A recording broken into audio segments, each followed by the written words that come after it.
นี่คือสัจจะนี่คือความจริงของชีวิตผู้เป็นพ่อเป็นแม่ได้จัดงานศพให้ลูกได้เฮ็ดบุญแจกข้าวเฮ็ดบุญอุทิศส่งให้ลูกเฮาจะเห็นหลายๆมุม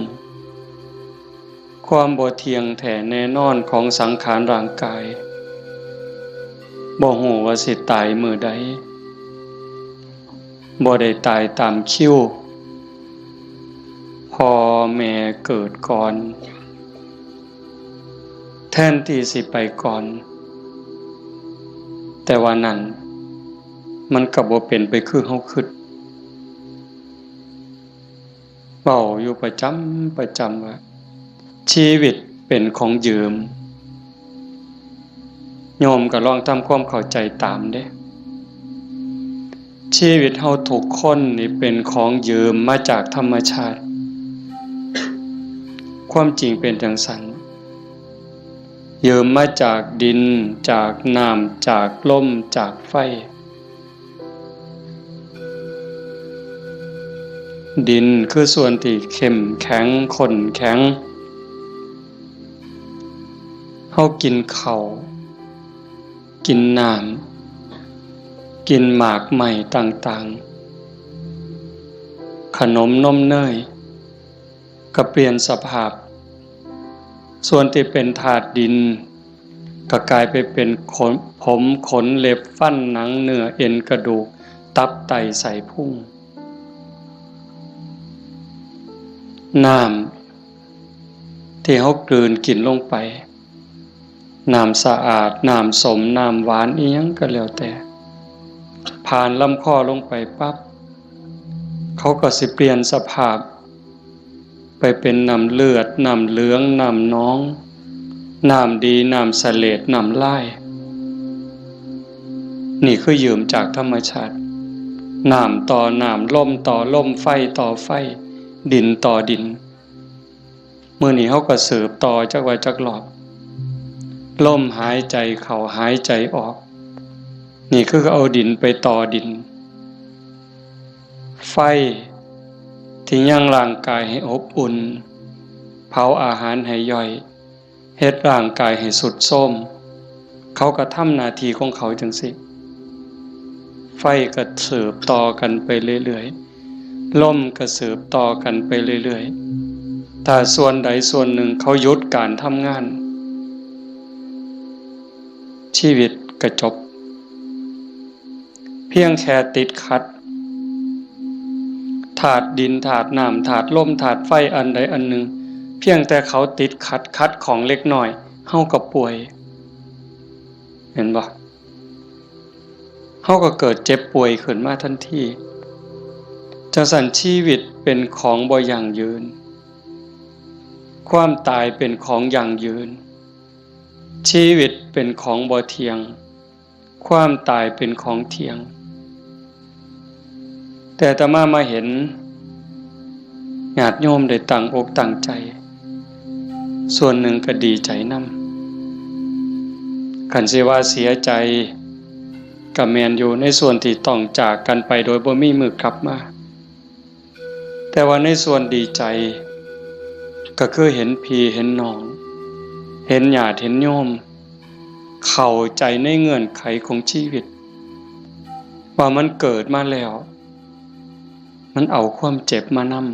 ำเอาความเฒ่าความแก่มานำเอาความพลัดพรากเอาความผิดหวัง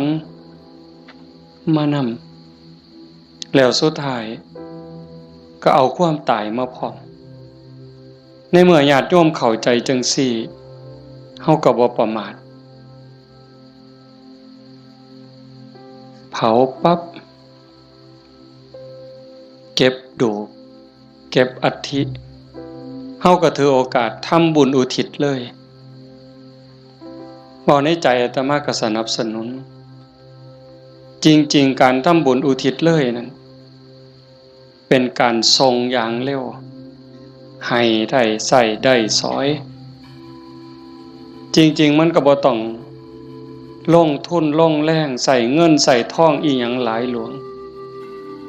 แล้วก็บ่แม่นเฮ็ดเทื่อนี้กันแล้วโยมสามารถเฮ็ดได้ซุมื้อนี่เว้าถึงการเฮ็ดบุญเด้คันเฮาบ่เข้าใจเพิ่นก็เฮ็ดถือของเพิ่นอยู่ปู่ย่าตายายแต่ว่าบางเทื่อมันโดนโพดอันนี้เฮาเว้าแบบตาบ่เห็นแต่เว้าด้วยเหตุผลคำสอนของศาสนาถ้าสมมติว่าผู้ที่ตายจากโลกนี้ไปตกทุกข์ได้ยากลำบากลำบนรอคอยกองบุญกองกุศลจากญาติผู้อยู่เบื้องหลังเฮาก็ว่าแต่บ่พร้อมบ่ทันมีเงินบ่ทันพร้อมถ้าปีหน้าก่อนถ้าปีฮื้อก่อนเป็นจังได๋เพราะเฮาบ่แน่ใจว่าผู้จากไปนั้นไปไสบุญก็มีบาปก็มีเพิ่นก็คือเฮาก็คือเพิ่นโยมก็คืออาตมาก็คือโยมบ่ต่างกันเด้บาปบุญเกิดจากความคิดเกิดจากคำเว้าเกิดจากการกระทำที่ถึงพร้อมด้วยเจตนาบางเทื่อก็ดีบางเทื่อก็ร้ายบางเทื่อก็ผิดบางเทื่อก็ถูกเฮาบ่สามารถสิยับยั้งตนเองได้ในคราวที่ใจดีด่าก็บ่เครียดเคยเป็นบ่โยมในคราวที่เฮาใจดีไผสิด่าก็บ่เครียดสิตีก็บ่เครียดแต่คราวที่หงุดหงิดหนหวยยิ้มใส่ดีๆเฮาก็หงุดหงิดเขาเว้านำดีๆก็หาเขาเว้าใส่หาว่าเขาย่อเย้ยนั่นคือจิตเศร้าหมองจิตบ่เป็นปกติจังสันชีวิตมันจังมีผิดมีถูกมีบุญมีบาปมีดีและบ่ดีในเมื่อจากไปเฮาก็บ่แน่ใจว่าผู้จากไปนี่ไปไสขันบ่ทันถึงความเป็นพระอริยเจ้าชั้นโสดาบันขึ้นไปนรกก็มีสิทธิ์เปรตก็มีสิทธิ์อสุรกายก็มีสิทธิ์สัตว์เดรัจฉานก็มีสิทธิ์มนุษย์ก็มีสิทธิ์เทวดามีสิทธิ์พรหมมีสิทธิ์จังซั่นถ้าเฮารอคอยไปเป็นเดือนเป็นปีหรือหลายปีถ้าเกิดญาติบุคคลอันเป็นที่รักที่จากไปตกทุกข์ได้ยากได้พบใดภูมิใดก็แล้วแต่รอคอยบุญกุศลที่ผู้อยู่เบื้องหลังสิเป็นพ่อแม่พี่น้องสามีภรรยาลูกเต่าเราหลานส่งไปให้บ่เฮ็ดบ่ส่งล่ะสิเป็นแนวใดทุกข์แล้วก็ทุกข์อีกทรมานแล้วก็ทรมานอีกแต่คันเฮาส่งบุญปั๊บคันตกทุกข์ได้ยากลำบากลำบนเฮ็ดบุญถูกเฮ็ดบุญแม่นตามคำสอนพระพุทธเจ้าผลบุญนั่นก็ส่งทันทีซอยเหลือทันทีคันดีอยู่แล้วมีความสุขอยู่แล้วก็ย่อมได้รับหลายยิ่งขึ้นสำบายยิ่งขึ้นมีความสุขยิ่งขึ้นกับเปรียบกับคือคนเฮาเนี่ยจากบ้าน บางเทื่อบ่ได้ตั้งตัวบ่ได้ตั้งใจคิดว่าแต่สิไปทางหน้ามันสิดีทุกข์ปั๊บจากบ้านไปตกหม้องทุกข์ยากลำบากงานก็หนักของกินก็บ่มีน้ำก็ยากข้าวก็ยากบ่อนหลับบ่อนนอนเสื้อผืนหมอนใบหกเหี่ยบ่สะอาดอากาศบ่ถ่ายเท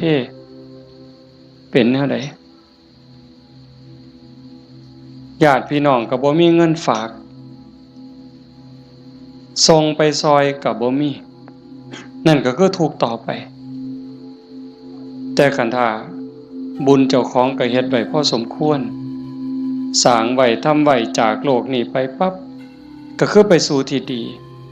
ไปต่างบ้านต่างเฮือนบ่อนอยู่ก็ดีบ่อนนอนก็ดีบ่อนกินก็ดีอาหารการกินบ่อึดบ่อยากอยู่ในสถานที่ที่สะดวกสบายน้ำซ้ำพี่น้องก็ฝากเงินไปให้ส่งเงินไปให้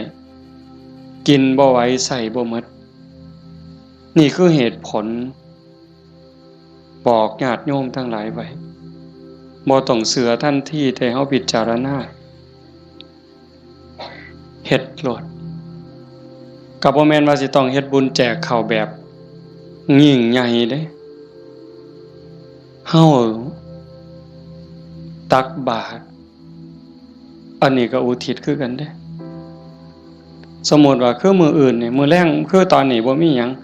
นิมนต์ครูบาอาจารย์เพิ่นมาสวดมนต์ปกติฮอดมื้อเช้าก็ทำบุญตักบาตรแล้วก็อุทิศบุญกุศลไปถึงอันนี้ก็ซ้ำแจกข้าวใส่บาตรหน้าบ้านหน้าเฮือนอันนี้ก็ซ้ำแจกข้าวไปจังหันไปเพ่นอันนี้ก็ซ้ำแจกข้าวอาตมาเว้ายืดยาวซื่อๆแต่ว่าคันโยมเฮ็ดโยมตั้งใจยามแลงกินข้าวแลงแล้วก่อนหลับก่อนนอนผู้เป็นลูกเป็นหลานเด้ผู้เป็นสามีเด้ก่อนหลับก่อนนอนไหว้พระอรหังสัมมาสวากขาโตสุปฏิปันโนเนี่ยคันทำวัดใดก็ทำคันทำบ่ใดก็เอาซ้ำนี่จากนั้นก็ตั้งนะโม3จบสวดอิติปิโสใดก็ดีคันสวดบ่ใดก็ซ้ำตั้งนะโม3จบแล้วก็นั่งสมาธิตั้งใจนั่งสมาธิคือเฮาเฮ็ดอยู่ตอนนี้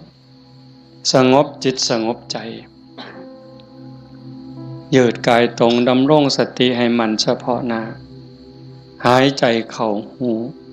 หายใจออกหูสิใส่พุทโธก็ได้ยุบหนอพองหนอก็ได้คือบ่ต้องใส่หยังบ่ต้องว่าอันใดบ่ต้องคิดอันใดมีสติหูเพียงแค่ลมเข้าลมออกลมหายใจเข้ามันกระทบที่ปลายจมูกผู้บางคนกระทบที่ริมฝีปากผู้บางคนลมชัดเจนที่ซ่านดังลมเข้ามันสิเย็นจักหน่อยลมออกมันสิอุ่นจักหน่อยเฮาก็หูอยู่ซ้ำนั้นหลับตาเบาๆเฮ็ดใจสบาย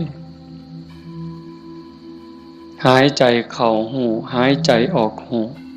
ได้5 นาที10 นาทีคันยิ่งหลายเท่าใดแห่งแต่ดีได้จัก30 นาทีโยมลองเบิ่งเด้มันเป็นบุญยอดบุญที่เว้าเนี่ยคันเฮาสิเฮ็ดบุญแจกข้าวตามธรรมเนียมตามประเพณีเหตุข้องที่บ้านเมืองเพิ่นพาเฮ็ดเลี้ยงเหล้าเลี้ยงยาขาหมูขางัวจ้างหนังจ้างหมอลำหมดเป็น 400,000 500,000เว้าซื่อๆหมดเงินเป็น 400,000 500,000แบบว่ามาเลี้ยงหนังจ้างหนังจ้างหมอลำเลี้ยงเหล้าเลี้ยงยาหมดเป็น 400,000 500,000บ่ได้บุญหลายซ้ำนั่งสมาธิ5 นาทีสำดอกไม่ออกด้วยเหตุผลของธรรมความเป็นจริงที่องค์สมเด็จพระบรมศาสดาสัมมาสัมพุทธเจ้าสอนไว้หมดเงิน 400,000 500,000 หรือหมดเป็นล้านบ่ได้บุญหลายซ้ำนั่งสมาธิ5 นาทีเด้1บุญเกิดกับเฮาโยมเฮ็ดบุญเฮ็ดหยังก็ตามเสียบุญอุทิศให้โยมไม่ออกท้องใบมื้อนี้คือกันบุญนั่นต้องเกิดกับโยมก่อนเกิดขึ้นกับจิตกับใจกลายเป็นสมบัติของโยมทุกคนซะก่อนแล้วก็จังอุทิศไปถึงบุญบ่มีโตแต่มันก็มีอานุภาพบาปบ่มีโตแต่ก็มีคุณภาพมีอานุภาพบุญส่งเสริมให้เกิดความสุขเกิดความสะดวกสบายเกิดความเจริญรุ่งเรืองในชาตินี้ในชาติหน้าได้สมหวังดังใจอันนั้นย้อนบุญบาปตามเผาผลาญเผาล้นให้เกิดความทุกข์ความเดือดร้อนความทุกข์ความเดือดร้อนในบ้านในเฮือนในชีวิตในครอบครัวเฮ็ดให้เกิดความผิดหวังนั่นให้โยมเข้าใจว่าผลของบาปทั้งหมดแต่สิ่งเฮ็ดให้เกิดความสุขเกิดความสำบายอกสำบายใจลูกดีผัวดีเมียดีขาทาสบริวารคนรอบข้างเป็นคนดีมีศีลมีธรรมไว้เนื้อเสื่อใจสุขภาพแข็งแรงอายุมั่นคนยืนบุญทั้งหมดเฮาสิเฮ็ดบุญอุทิศให้ญาติให้ผู้ใดก็แล้วแต่บุญต้องเกิดกับจิตกับใจเฮาก่อนคือกันกับเฮาสิเอาขนม เอาเงินเอาทองเสื้อผ้าหนาแพร่เครื่องใส่ไม้สอยหยิบยื่นให้คนที่เฮาอยากให้สิเป็นไผก็ตามที่เฮาอยากให้เพิ่นเฮาก็ต้องมีของสิ่งนั้นในมือเป็นกรรมสิทธิ์เด็ดขาดของเฮาจะเอาขนมให้เอาเงินให้เอาหมักไม้ให้พ่อแม่พี่น้องลูกเต้าเราหลานเฮาต้องมีขนมมีเงินมีทองมีหมักไม้เป็นสมบัติส่วนตัวเป็นกรรมสิทธิ์ของเฮาโดยเด็ดขาดจังสิสามารถหยิบยื่นให้ลูกให้หลานให้พ่อแม่พี่น้องบุคคลที่รักจังสิได้บุญคือกันต่างกันกับแก้วแหวนเงินทองบักไม้บักไหลจักน้อยคือแก้วแหวนเงินทองบักไม้บักไหลนั่นเฮาให้แล้วมันหมดให้แล้วมันหมดแต่ว่าบุญนี่แห่งให้แห่งได้แห่งให้แห่งหลายแล้วก็บ่จำเป็นจะต้องยุ่งยากอีหยังหลายเป็นหยังจังเว้าหลายแต่บุญเนี่ยเพราะว่าบุญมันเป็นที่เพิงพระพุทธองค์เพิ่นบอกว่าปุญญานิปะละโลกัสสมิงปฏิทาหนติปานินังเพราะเหตุว่าบุญนั้นเป็นที่พึ่งของสัตว์ทั้งหลายในโลกนี้ในโลกหน้าพร้อมทั้งโลกต่อไปชี้แจงอีกนิดนึงบุญเป็นสื่อของความสุขความดีความงามความโล่งโปร่งเบาความสบายอกสบายใจก็เกิดจากการคิดพูดทำในสิ่งที่ถูกต้องโยมเคยสุขคนเฮาคิดถูกต้องแล้วเว้าถูกต้องเฮ็ดถูกต้องสบายใจมีความสุขมีความเอิบอิ่มเฮาสบายใจแล้วยิ่งมันเป็นประโยชน์กับตัวเฮาเป็นประโยชน์กับพ่อแม่พี่น้องกับผัวกับเมียกับลูกกับหลานยิ่งเป็นประโยชน์กับคนหลายเท่าใดเฮาก็ยิ่งภูมิใจเท่านั้นนั่นคือบุญหลายเห็นปัจจุบันก็คือความสุขใจความปราบปลื้มใจความยินดีความเอิบอิ่มชาติหน้าเด้นำไปสู่สวงสวรรค์นำไปสู่พรหมขันบุญหลายได้เนี่ยใส่บุญกินบุญอยู่ทั้งสวรรค์ทั้งพรหมโดนปันใดน่านปันใดนั่นก็ขึ้นอยู่กับกำลังของบุญที่สร้างเมิดเวลาจากสวรรค์หรือจากพรหมกลับมาเกิดเป็นคนอีกขันกำลังบุญที่เฮ็ดที่ทำไว้มันหลายแม่นกลับมาเกิดเป็นคนอีกเถื่องามหน้าตาดีผิวพรรณดีสวดทรงดีสุ่มเสียงดีฐานะดีร่ำรวยสติปัญญาดีโรคภัยไข้เจ็บหน่อยอายุยืนไปไสก็มีคนหักมีคนนับหน้าถือตานี่กำลังบุญเด้แต่คันถามมันตรงกันข้ามคิดก็คิดผิดเว้าก็เว้าผิดเฮ็ดหยังก็เฮ็ดผิดเฮ็ดแล้วปั๊บกลับเป็นทุกข์ในปัจจุบันโยมก็เห็นอยู่เวลาเอาเฮ็ดผิดเว้าผิดศีลผิดธรรมผิดกฎหมายบ้านเมืองเดือดร้อนตั้งแต่เฮ็ดแล้วตอนเฮ็ดโดยอำนาจของกิเลสย้อนความโลภย้อนความโกรธโลภอยากได้ของเขาอยากลักของเขาอยากจี้ของเขาอยากยักยอกอยากคอร์รัปชันโกงกินเป็นยังไงพอแต่เฮ็ดลงไปแล้วทุกข์เว้าด้วยความโกรธเว้าด้วยความอิจฉาริษยากระแทกแดกดันใส่หอดพ่อหอดแม่บางเทื่อหอดพระสงฆ์องค์ข้าเจ้าเว้าผื่นนินท่าเว้าแล้วสะใจในขณะที่เว้าสะใจหลายเว้าแล้วคิดว่าโอ้ยมันสิบ่บาปบ่คิดที่หลังเป็นทุกข์บัดไหม้เจ้าของเผาเจ้าของเห็นบ่ในปัจจุบันก็เป็นทุกข์จังซี่เดือดร้อนจังซี่คันมันกว้างไปเท่าใด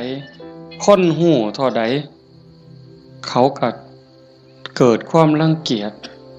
เกิดความบ่ไว้ใจเกิดความบ่นับถือ ไปไสก็บ่ได้รับการต้อนรับเพียงแค่เว้าบ่จริงเว้าบ่แม่นเท่านั้นขี้ตัวเป็นคนบ่ซื่อบ่สัตย์เขาก็บ่ไว้วางใจซ้ำนี้ก็เดือดร้อนแล้วเด้ปัจจุบันเด้นี่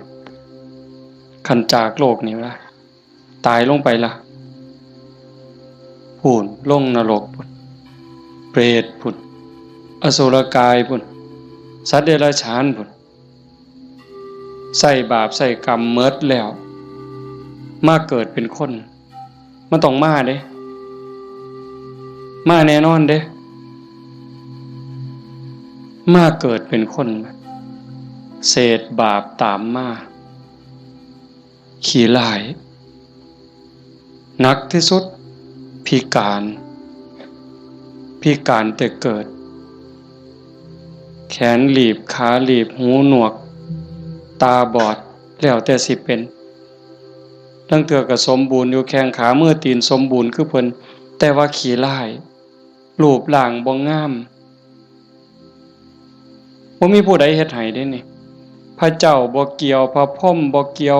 เทวบุตรเทวดาทั้งใดบ่เกี่ยวกรรมล้วนๆเพิ่นจังว่าสัตว์โลกเป็นไปตามกรรมกัมมุนาวัตติโลโกนี่ขี้ร้ายพร้อมโง่พร้อมปึกพร้อมโรคภัยไข้เจ็บหลายโซ่ออดแอด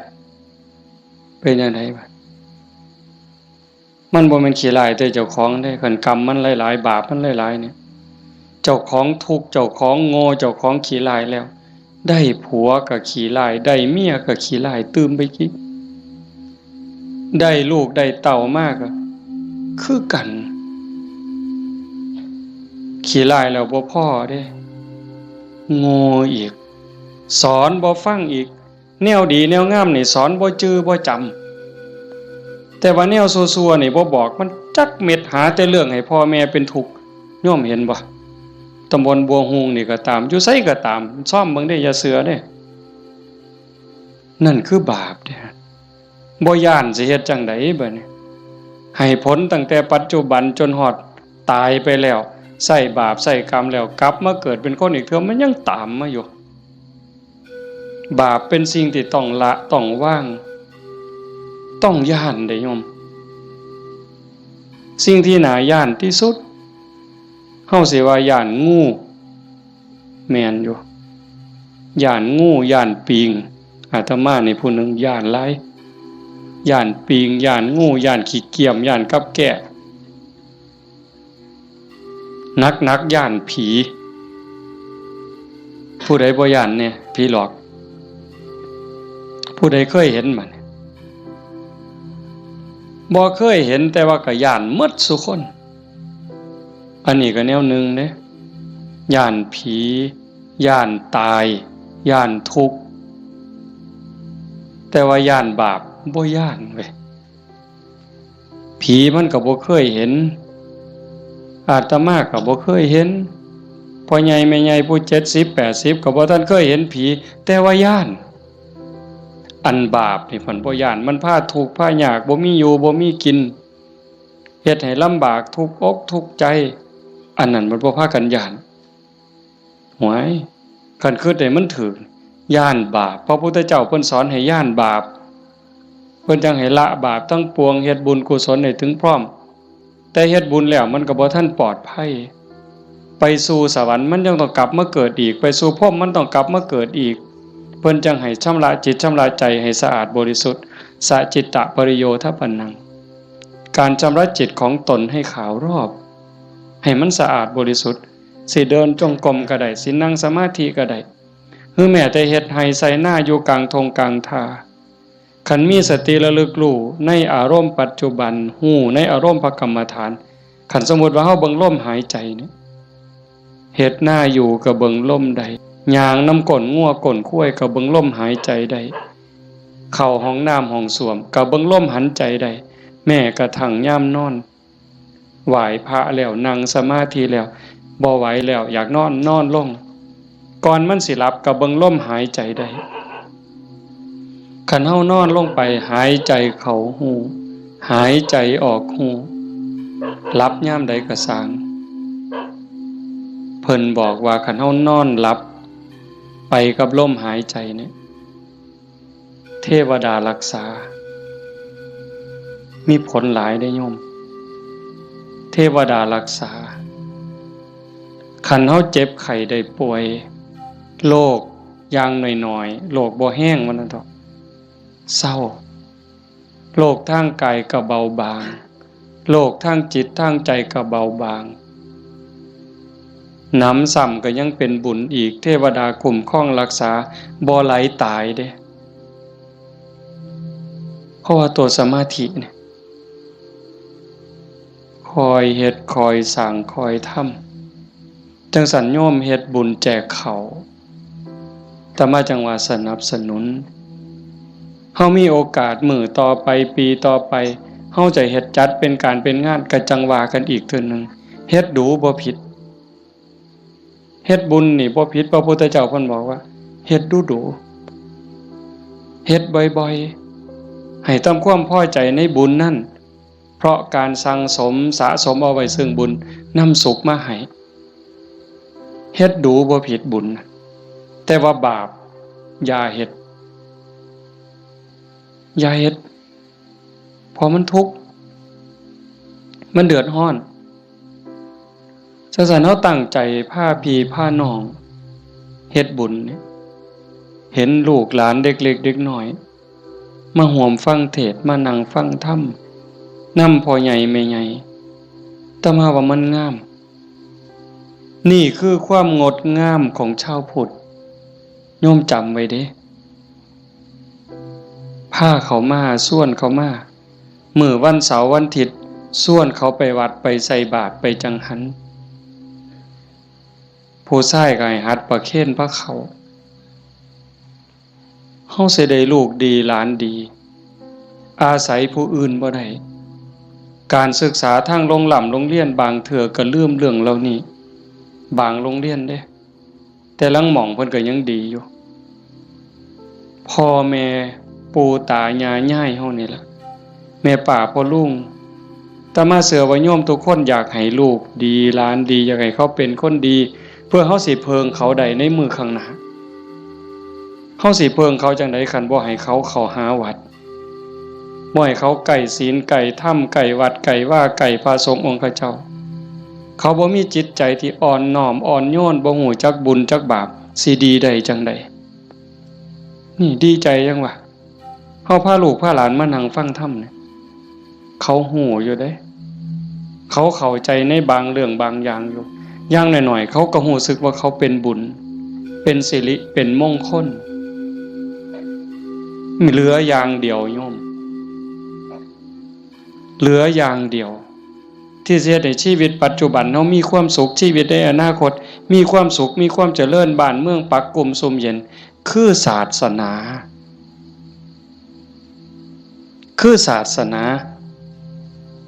เรื่องกฎหมายนี่โยมเลิกยังเพิงบ่ได้ 100% ยิ่งพวกนักการเมืองสสต่างๆเศร้าเว้านำเลยพวกนั้นเพิงบ่ได้เข้าหาประโยชน์ใส่ตัวเขาต่างหากหักเข้าจริงๆบ่เป็นพี่เป็นน้องเขาจริงๆบ่บ่มีดอกคันเขาหักเข้าจริงๆนะหักบ้านหักเมืองจริงๆเขาต้องเฮ็ดสวัสดิการให้เฮาได้หลายบ่ต้องเอาของมาแจกดอกบ่ต้องเอาเงินเอาทองเอาเขาเอาของมาให้เฮาดอกพูนเขาไปสภาพพุ่นนำความทุกข์ความเดือดร้อนเฮาไปเว้าเป็นเรื่องเป็นราวต่อสู้เพื่อให้เกิดความมั่นคงในการเป็นอยู่ของพี่น้องประชาชนแต่นี่เฮาบ่เห็นมีแต่ไปเถียงกันอยู่คนละมุมก็เถียงอย่างเดียวมุมนั้นเฮ็ดถูกกูก็สิเถียงเฮ็ดผิดก็สิเถียงเฮ็ดถูกก็สิเถียงนั่นคือเขาบ่ได้หวังประโยชน์กับเฮาแต่สิ่งที่เฮาเพิงได้คือศาสนาวัดว่าอารามครูบาอาจารย์หลวงปู่หลวงตามื้อใดครูบาอาจารย์บ่หวังดีกับเฮายามมื้อเช้า ไหว้พระทำวัดสวดมนต์กับแผ่เมตตาสัพเพสัตตาสัตว์ทั้งหลายที่เป็นเพื่อนทุกข์เกิดแก่เจ็บตายแผ่เมตตาแล้วก็กรวดน้ำอุทิศบุญกุศลบ่มีที่สุดบ่มีประมาณยามเช้ามาบิณฑบาตคือแม่โยมสิไปวัดไปจังหันไปเพ่นให้พรเพิ่นบ่ได้ให้เล่นเด้สัพพิติโย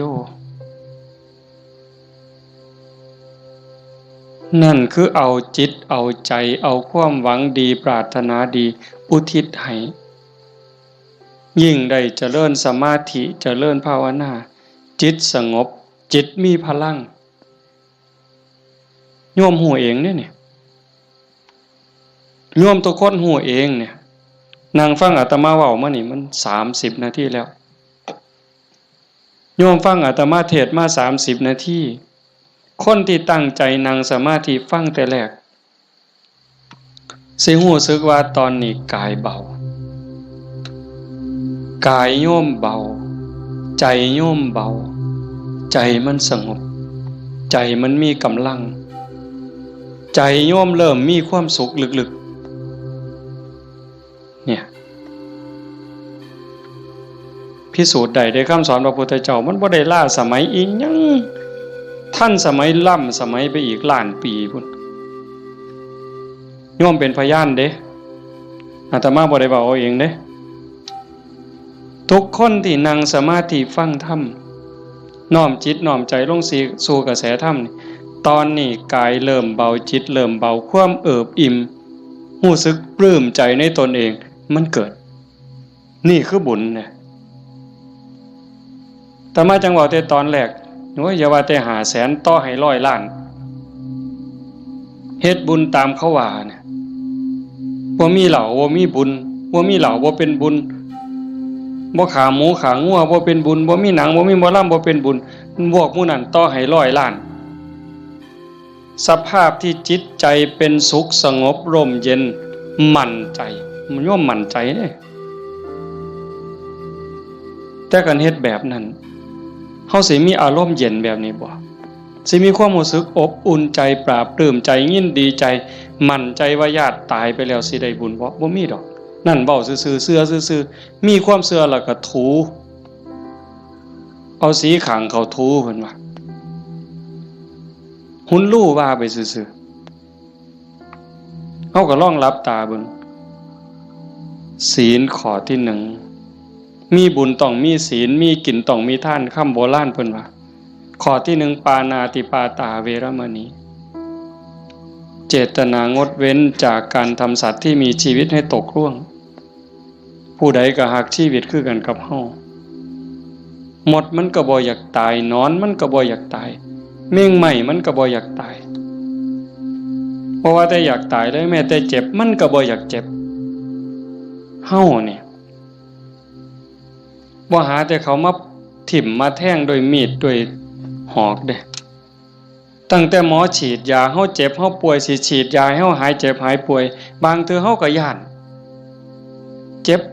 ภาษาเข็มฉีดยาซำนั้นแล้วเขาบ่ได้ฉีดให้ตายบ่ได้ฉีดให้ทุกข์ทรมานอีหยัง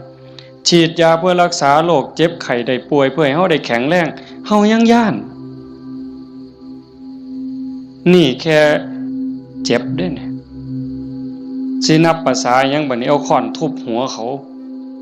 เอามีดปาดคอเขาเอาใจเขามาใส่ใจเฮาทบทวนจังซี่เฮาก็เห็นว่าล่ะข้อที่1ขาแล้วมันสิได้บุญมาแต่ไสบาปแล้วครับเลี้ยงเหล้าเลี้ยงยาข้อที่5ขาดไปอีกคันยิ่งมีหนังมีหมอลำมาอีหยังสิตามมาศีลข้อ3หลายๆคนอาจสิขาดย้อนงานบุญเฮางานบุญเฮาคือเอาเองเนี่ยมาเบิ่งหนังเฮาผู้บ่าวผู้สาวอาจสิเสียเนื้อเสียตัวย้อนเบิ่งหนังโป๊ย้อนเบิ่งหมอลำสิ่งมันเว้าลามกแม่นบ่แม่นไม่ออกบ่ออกทบทวนเอาเองอดีตหมู่เจ้าทบทวนเอาเบิ่ง หนังขาหนังแกงกินเหล้าเมายาแล้วตีกันตื้มบัดนี้เมาเหล้าแล้วเว้าเข้าป่าเข้าดงโกหกพกล่มใส่ลายป้ายสีศีลข้อ4เสียอีก1แล้ว3 4 5เสีย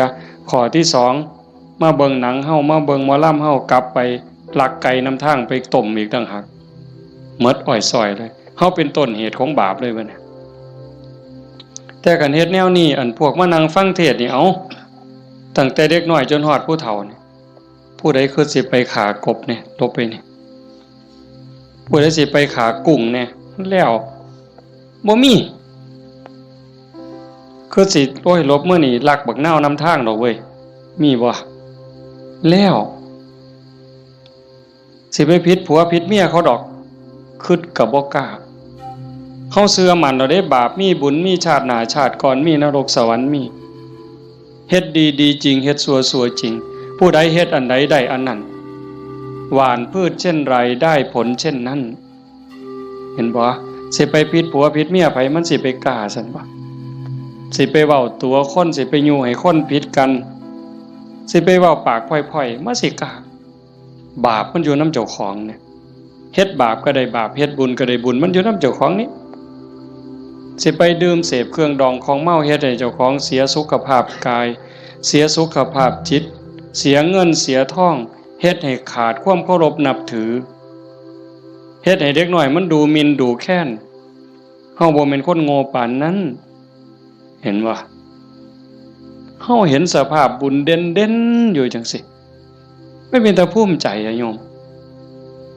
คันสิเว้าเนาะคันบุญโยมบ่หลายเนี่ยโยมบ่ได้เกิดเป็นคนบ่ได้เป็นมนุษย์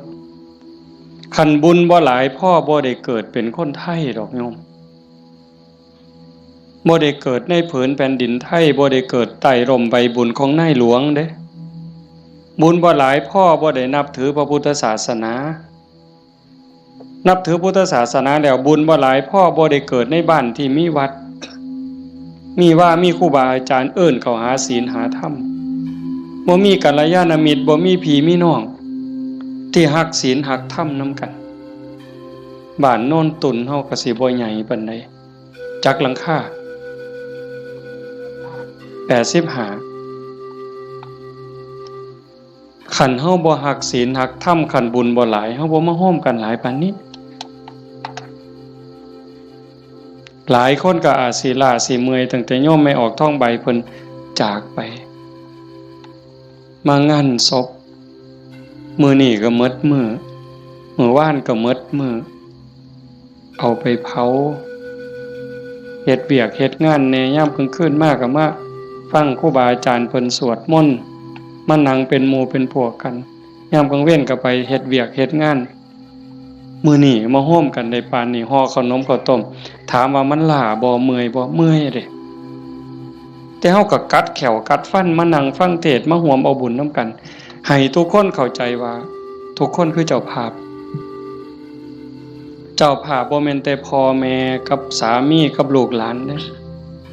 ทุกคนคือเจ้าภาพอาตมาก็คือเจ้าภาพผู้หนึ่งเจ้าภาพอันใดเฮามาร่วมบุญสร้างบุญร่วมกันพระพุทธเจ้าเพิ่นบอกว่าเฮาทุกคนเนี่ยโยมเคยตกนรกมาเมื่อเคยเป็นเปรตเป็นอสุรกายเป็นสัตว์เดรัจฉานเป็นเทวดาเป็นพรหมเป็นมนุษย์เกิดมานับชาติบ่ถ้วนกรีดลิงเล่ไล่เม่งใหม่ที่มันตอมหลอดไฟกบเขียดตั้งแต่นรกอเวจีไปไล่ตั้งแต่นรกจนไปถึงภวคพรหมบ่มีสัตว์โตใดบ่มีจิตวิญญาณดวงใดที่บ่เคยเกิดเป็นพ่อเป็นแม่เป็นพี่เป็นน้องเป็นผัวเป็นเมียเป็นญาติร่วมสายโลหิตเฮาเคยมาหมดแต่ว่าเฮาบุญหลายชาตินี้เนื่องจากว่าชาติก่อนๆพบก่อนๆเฮาเคยมีศีล5มีกุศลกรรมบท10ที่สร้างไว้ทำไว้พอสมควรจังส่งผลให้เฮาได้เกิดมาเป็นคนมาเป็นมนุษย์ผู้มีศีลละเอียดให้ทานไว้ดีรักษาศีลไว้ดีเจริญสมาธิไว้ดี รูปร่างหน้าตาผิวพรรณฐานะสติปัญญาจังดีจังงามกลัวกันเป็นขันเป็นตอนนั่นคือพลังบุญของเจ้าของเจ้าสันโยมไม่ออกท่องใบสาสังที่เพิ่นจากไปแต่มาว่ากลับบ้านเก่าบ่ได้ตายดอกเมื่อบ้านเก่าอีหยังเมื่อบ้านเก่าดินเมื่อบ้านเก่าลมเมื่อบ้านเก่าไฟเมื่อบ้านเก่าน้ำเมื่อบ้านเก่าเพราะว่าเฮายืมเขามายืมจากธรรมชาติยืมจากดินน้ำลมไฟมาปั่นเป็นเนื้อเป็นตัวเมื่อเวลาเขาก็มาเอาขึ้นโยมเคยยืมเสียมไทบ้านบ่เคยยืมเสียมเคยยืมมีดเคยยืมบักจกเคยยืมขอดหน่อยเคยยืมขาดบ่ยืมเพิ่นมาเนี่ยสิสัญญาก็ตามบ่สัญญาก็ตามลางเทื่อเฮาสัญญาว่ายืมไปจักมื้อเนี่ยแต่เฮาเอามาเพิ่นก็ว่าเอาไปซะเอาไปใส่จักมื้อก็เอาไปตอนนั้นเพิ่นบ่ทันจำเป็นถ้าเกิดเฮาเอามาฮอดเฮือนปั๊บเพิ่นเกิดมีเรื่องจำเป็นขึ้นมาด่วนๆเพิ่นมาเอาคืนโอ้ข่อยเอามาเฮ็ดซะก่อนเด้อข่อยจำเป็นแล้วเฮาก็ว่าโอ้ยข่อยยืมของเจ้ามาตัวเฮาสิไปว่าจังได๋ต่อรองจังได๋บ่ได้เด้มันของเพิ่นคือยืมเงินยืมทองเขานี่แหละยืมมาใช้หนี้บ่ยืมมาซื้ออยู่ซื้อกินหยังก็แล้วแต่ฮอดวันเวลาบางเทื่อบ่ทันฮอดยิ่งบ้านนอกเฮายืมแบบพี่แบบน้องบ่ได้สัญญาอีหยังกันพ่อหน้ายามใดเพิ่นก็ทวงลางเทื่อเพิ่นบ่ทวงเฮาก็เกรงใจอันนี้ก็ยังพอเว้ากันได้แต่กับพญามัจจุราชต่อรองแนวใดพญามัจจุราชบ่เห็นแก่เงินค่ำแม่นสิมีเงินกือไทยเอาบ่มีได้บ่สนไต่โตบ่สนผู้ใดมีอำนาจนายพลนายพันเจ้าใหญ่นายโตพระสงฆ์องค์เขาเจ้าคุณสมเด็จบ่งึดบ่สนใจซ้ำบ่เกรงใจอีกซ้ำขันบาปหลายก็โยนนรกโลดขันบุญหลายก็ไปตามทางจังสั่นเฮามีบุญได้เกิดมาพ้อพระพุทธศาสนามีกัลยาณมิตรมีพี่มีน้องที่หวังดีต่อกันเฮาก็ตั้งใจเฮ็ดบุญให้เจ้าของเฮ็ดบุญในมื้อนี้เทิงทานเทิงศีลเทิงภาวนาฟังเทศน์ฟังธรรมอ่อนน้อมถ่อมตนขนขวายในกิจที่ชอบเนี่ยก็ขอให้เฮาตั้งใจว่าเฮาเฮ็ดให้เจ้าของเบื้องต้นโยมทุกคนก็เฮ็ดให้เจ้าของเด้อไหว้พระโอ้คันเว้าถึงบุญนะโยมตั้งแต่ไหว้พระเนาะคันเฮ็ดด้วยความเข้าใจเด้คันเฮ็ดด้วยความเข้าใจเพียงแค่เฮาไหว้พระอรหังสัมมาสัมพุทโธภควาเข้าใจในความหมายว่าพระพุทธเจ้าเป็นพระอรหันต์ดับเพลิงทุกข์เพลิงกิเลสตรัสรู้ชอบได้ด้วยพระองค์เอง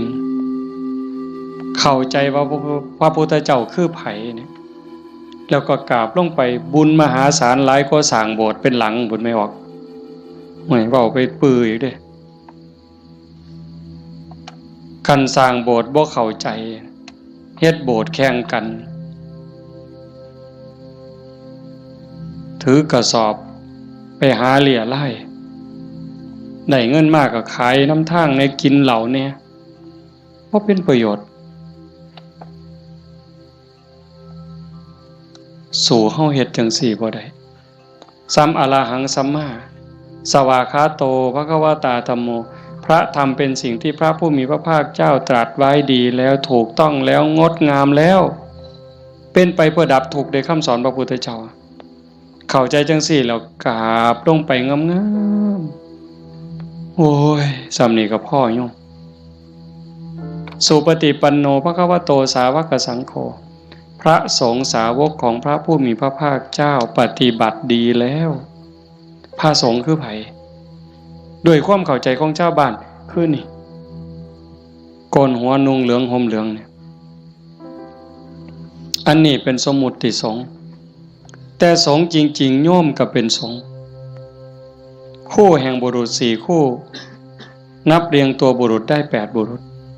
พอออกไม่ออกก็คือพระญาติโยมก็เป็นสงฆ์เป็นพระขันโยมปฏิบัติดีมีศีลมีธรรมมีจิตใจเมตตากรุณาโมทิตาอุเบกขาหวังดีกับทุกคนความโลภความโกรธความหลงความอิจฉาริษยาอาฆาตพยาบาทในใจของญาติโยมหน่อยลงเบาบางลงถึง 20% 25%หมดไป 25% ความโลภความโกรธความหลงอิจฉาริษยาเบาบางไปจากใจเฮา 25% โยมเป็นพระโยมเป็นสงฆ์มีลูกมีผัวมีเมียเฮ็ดให้ใส่หน้าทำมาหากินเป็นปกติแต่โยมกลายเป็นพระอีหลีได้บ่เนี่ยเป็นพระอีหลีพระจริงๆที่พระพุทธเจ้ายอมรับนับว่าเป็นลูกเห็นบ่อาตมาบ่ได้เว้าเอาเองจักเม็ดให้โยมนุ่งเหลืองห่มเหลืองโกนหัวนอนอยู่วัดแต่ขันธกิเลสยังมีบ่ลดไปลังเทื่อก็ขี่ไล่กว่าชาวบ้านอีกบางหม่องบางมื้อบางวันบางเวลาอาตมากับผู้หนึ่งบางมื้อก็ขี่ไล่กว่าโยมแนวนี้ก็เป็นแค่สมมุติสงฆ์บ่ท่านเป็นที่ยอมรับของพระพุทธเจ้าพระสงฆ์ปฏิบัติดีปฏิบัติซื่อตรงตามคำสอนพระพุทธเจ้าบ่คดบ่ง้อบ่ออกนอกทางปฏิบัติเพื่อออกจากทุกข์มีชีวิตเพื่อกำจัดกิเลสหายใจเข้าก็เพื่อกำจัดความเห็นแก่ตัวหายใจออกก็ทำลายความเห็นแก่ตัวนี่ล่ะเฮ็ดหยังก็พอดีพองามหวังประโยชน์กับคนอื่นหวังดีกับคนอื่นเมตตาต่อผู้อื่นทำลายความเห็นแก่ตัวให้น้อยลงทำลายแค่ความเห็นแก่ตัวให้มันเบาลงบางลงหน่อยไปนี่คือสงฆ์ปฏิบัติสมควรแก่การต้อนรับแก่การกราบไหว้ทั้งเถื่ออาตมาเนาะเวลาที่รู้สึกว่าเจ้าของบ่ดีโยมกราบซ้ำเอาหอกเอาดาบแทงยิ่งโยมศรัทธาเท่าใดแห้งแต่เป็นตาย้านผู้เฒ่าผู้แก่หัวขาวหัวค่อนสิเอาบักไม้ให้กราบแล้วยกใส่หัวลับตาพูนคิดฮอดพ่อฮอดแม่ฮอดพี่ฮอดน้องว่าแม่นพ่อแม่ในชาติปัจจุบันฮอดชาติก่อนภพก่อนฮอดเจ้ากรรมนายเวรถวายน้ำขวดหนึ่งก็หวังบุญสอบทอพอต่อแม่พุ่นให้ขนมนมเนยใส่บาตรญาติพกถวายผ้าถวายผ่อนเงินทองแก้วแหวนเขาบ่ให้ย้อนหักเด้ให้ย้อนอยากได้บุญบ่ให้ย้อนหลงแต่ว่าให้ย้อนอยากได้บุญเกิดกับเจ้าของแล้วอุทิศไปให้พ่อแม่โยมันสิบ่คือหอกคือดาบบ่คือน้ำกรดบ่คือน้ำร้อนเทหดเสียจังได๋จังซั่นนะเพียงแค่โยมเข้าใจว่าพระพุทธเจ้าคือใครพระธรรมคือใครพระสงฆ์คือใคร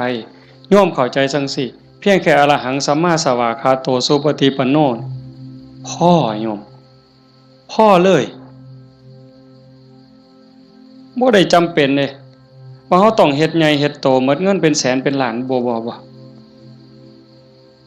ลองเบิ่งน่ะขันไม่ออกพอออกบ้านโน่นตุ่นเฮาเป็นจังซี่นี่ก็เฮามีศีลมีธรรมในใจเด้อยู่เฮือนก็เฮ็ดจังซี่บ่ต้องรวยดอกโยมบ่ต้องรวยแล้วบ่ได้มีความสุขดอกคันบ่มีศีลบ่มีธรรมนั่นอยู่ซ้ำเฮาอยู่เฮ็ดอยู่เฮ็ดกินพ่อสมมาภาควรบ่เดือดร้อน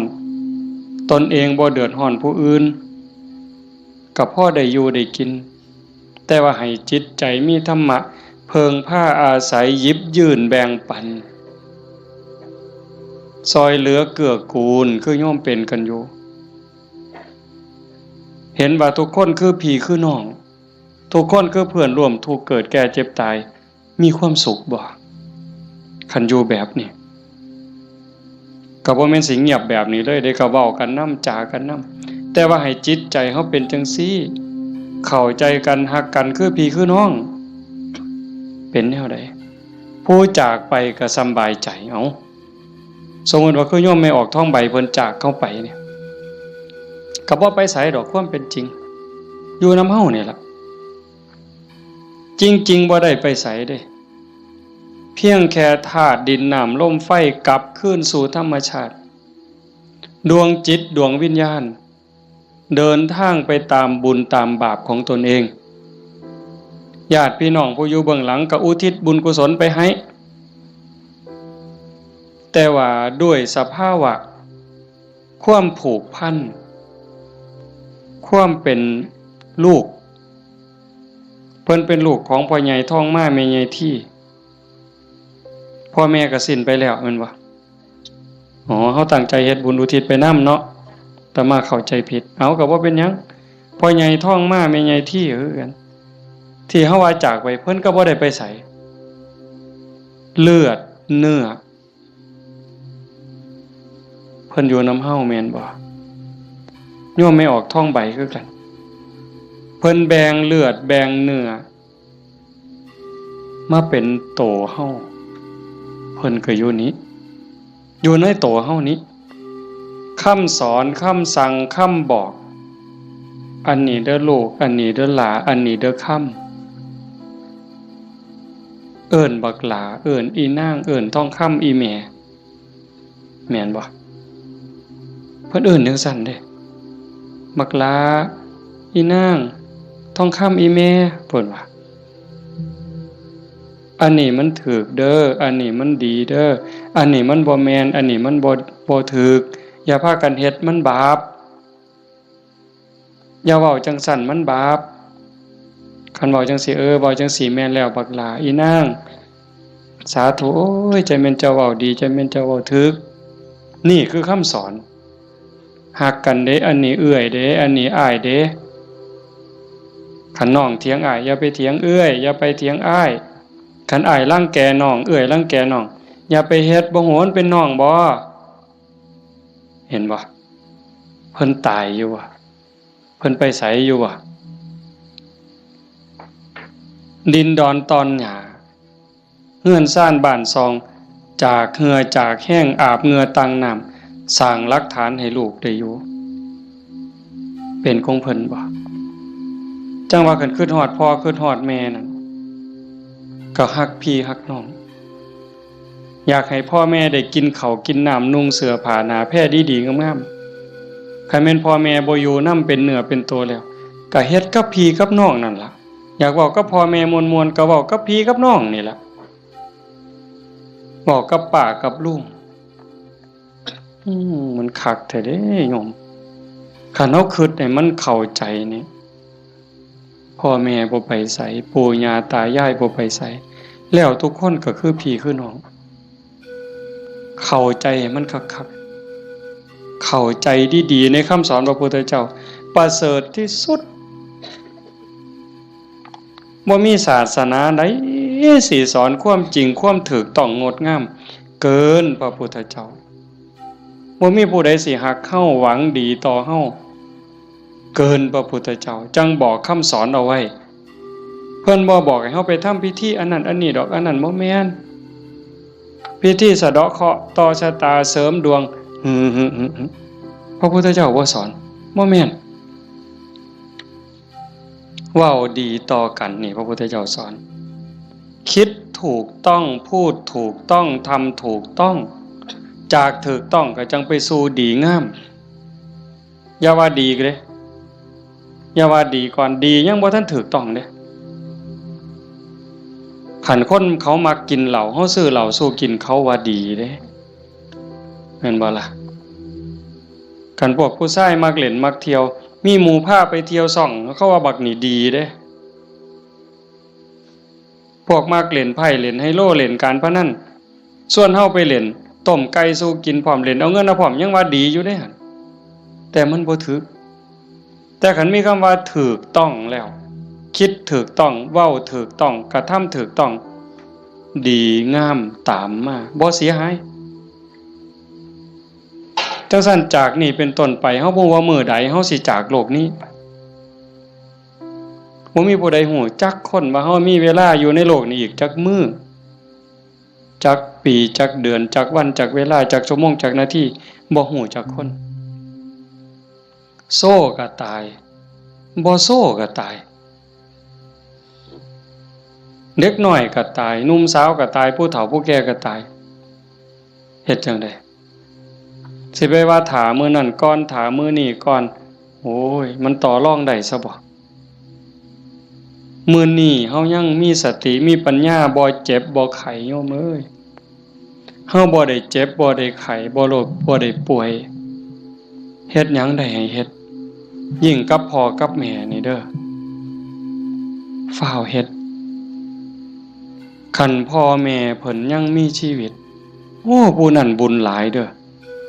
ผู้พ่อแม่ยังมีชีวิตอยู่นี่ผู้นั้นมันบุญหลายเกินบุญโยมเป็นหยังพ่อแม่เพิ่นทุ่มเทให้เฮาหมดชีวิตเป็นครูคนแรกเป็นเทวดาของบุตรเป็นพรหมของบุตรเป็นพระอรหันต์ของบุตรทุกสิ่งทุกอย่างที่พ่อแม่เพิ่นมีเพิ่นให้เฮาหมดเฮาอยากรู้ว่าพ่อแม่นี่ฮักเฮาส่ำใดทุ่มเทเสียสละเพื่อเฮาส่ำใดโยมบ่ต้องไปถามเพิ่นดอกโยมถามเจ้าของถามเจ้าของพวกเฮาเป็นพ่อคนแม่คนโยมฮักลูกตั้งแต่มื้อใด โยมไม่ออกเด้โยมพอออกก็คือกันนั่นล่ะฮักลูกตั้งแต่มื้อใดฮักลูกตั้งแต่ว่ามีลูกเกิดในท้องแม่นบ่ไม่ออกฮะพอรู้สึกว่าตั้งท้องปั๊บเนี่ย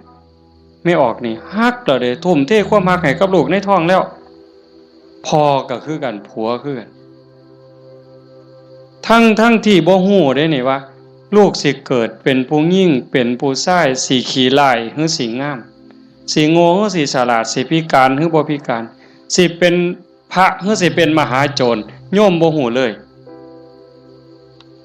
ลูกในท้องนี่สิเป็นหญิงเป็นชายพิการหรือบ่สิเป็นพระดีจิตใจดีใจงามซ้ำพระเกินพระหรือสิเป็นมหาโจรยิ่งกว่ามหาโจรโยมบ่เกี่ยวฮักอย่างเดียวเลยบัดนี้แม่นบ่ไม่ออกแม่นอยู่ว่าแนวนี้เพิ่นก็คือเฮาบัดนี้หาได้บาทใดก็เพื่อลูกหาได้บักไม้บักไหลผู้ผัวไปป่าไปดงได้บักไม้บักไหลก็จะเอามาให้เมียกินเพื่อให้ลูกแข็งแรงพุ่นเด้คันว่ามันสิคลอดง่ายลูกสิแข็งแรงสิคลอดง่ายเมียน้ำนมสิหลายหามาเห็นบ่มือคลอดก็เกือบล้มเกือบตายผู้คนก็ตายอีหลีจักเจ็บจักปวดพอปานใดแต่เครียดให้ลูกบ่บ่ได้เครียดให้ลูกอยู่ไฟเดือน4เดือน5ม่วนซั่นบ่ตั้งแต่อยู่ใต้ห่มไม้เอาผ้าวี่มันก็เหงื่อแตกเหงื่อแตนนั่นนางฝิงไฟเด้นางฝิงไฟเดือน4เดือน5ต้มน้ำร้อนสดน้ำร้อนกินน้ำร้อนบัดแนวกินกับข้าวได้กินข้าวกับเกลือเลี้ยงตัวสิใหญ่แต่ละคนดมดากดมก้นเช็ดขี้เช็ดเหงียวป้อนข้าวป้อนน้ำตัวสิใหญ่มาแต่ละคนหมดข้าวจักเหล้าเสื้อผ้าหมดจักชุดหมดเงินจักแสนคือประมาณบ่ได้กลัวลูกสิใหญ่มาแต่ละคนเพิ่นก็คือกับเฮาฮักลูกจังซั่นสิตอบแทนแนวใดพระพุทธเจ้าเพิ่นสอนหน้าที่ลูกไว้ท่านเลี้ยงมาเลี้ยงท่านตอบเลี้ยงกายเพิ่นคือเพิ่นเลี้ยงเฮานะเลี้ยงใจเพิ่นก็คือเพิ่นเลี้ยงเฮาพ พ่อแม่เลี้ยงใจเฮาคือเพิ่นสอนอันใดถูกอันใดผิดอันใดดีอันใดชั่วอันใดเป็นบุญอันใดเป็นบาปอันใดควรบ่ควรนี่คือเพิ่นเลี้ยงวิญญาณเฮาก็เลี้ยงจิตวิญญาณเพิ่นด้วยการเป็นคนดีฮักกันระหว่างพี่ระหว่างน้องทำโตเป็นคนดีพ่อแม่สิโอ้ยโยมเป็นยาอายุวัฒนะอันนี้ก็บ่ต้องไปถามพ่อถามแม่อีกละถามโยมเนี่ยขันลูกเขาเป็นคนดีหูจะคว่ำหลานเสือถอยฟังคว่ำบอกง่ายสอนง่ายโยมมีความสุขบ่อยากยื่นบ่ขันยิ่งเป็นคนดีจนชาวบ้านเขายกย่องเขาสรรเสริญโอ้ยใจแม่นอ่อนซ่อนเด้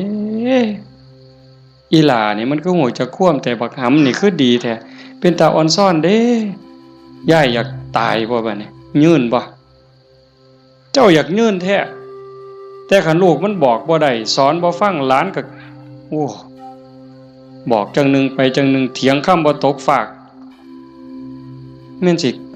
ป้อนสร้างมือละโตย่ายก็บ่อยากยื่นอยากตายให้มันแล้วอุกอังสังกะหยาลูกหลานมันบ่ฮู้จะคว่ำเอิ้นหาพญากรรมพญาเวรพุ่นแล้วมาเอาผู้ขาไปถอนโลดว่ะแต่สั่นยังว่าเลี้ยงพ่อเลี้ยงแม่เลี้ยงกายเลี้ยงใจพุทธเจ้าเพิ่นบอกเด้ท่านเลี้ยงมาเลี้ยงทั้งตอบทำการงานของท่านซอยเวียกซอยงานส่วนเหือส่วนแห้งเพิ่นบ่บอกก็เฮ็ด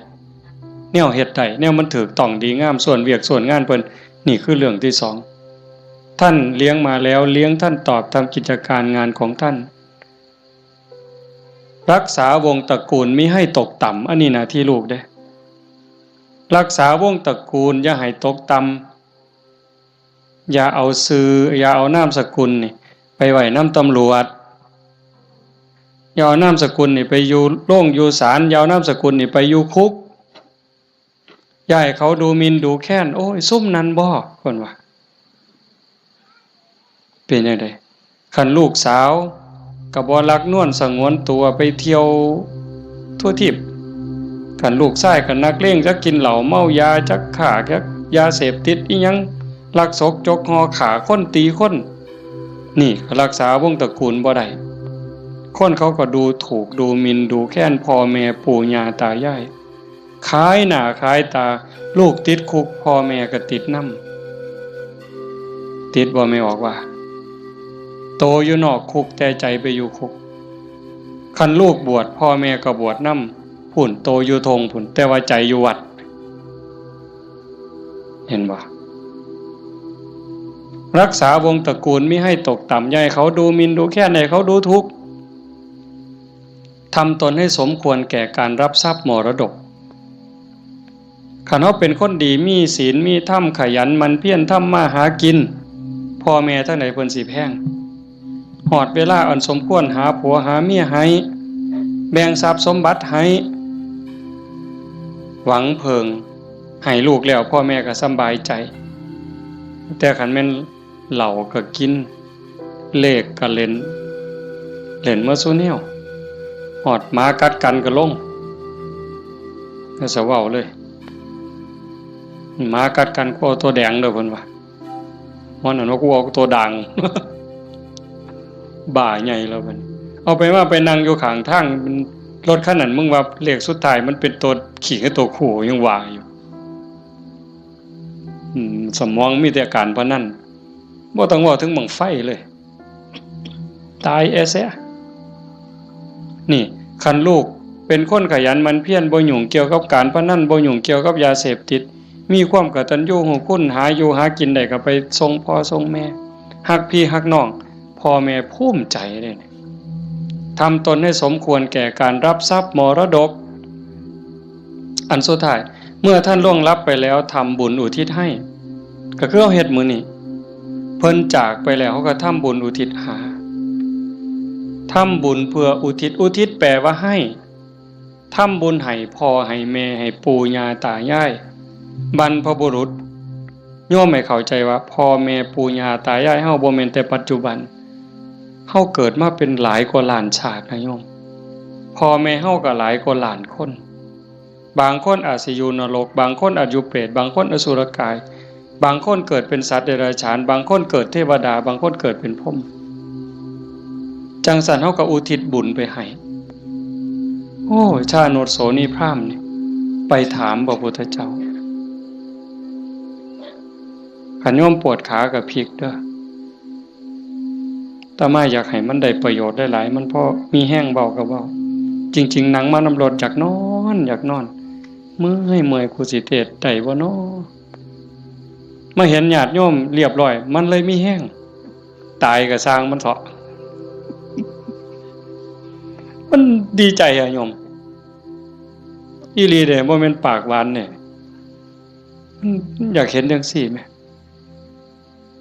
คันเป็นแนวนี้ประเทศไทยมันก็อยู่ได้ชาโนดโสนีพราหมณ์นี่เพิ่นทำบุญดูๆทำบุญบ่อยๆแต่ทำนอกศาสนาดอกบางเทื่อก็ทำในพุทธศาสนาบางแล้วก็บ่ทันเข้าใจหยังหลายไปกราบทูลถามพระพุทธเจ้า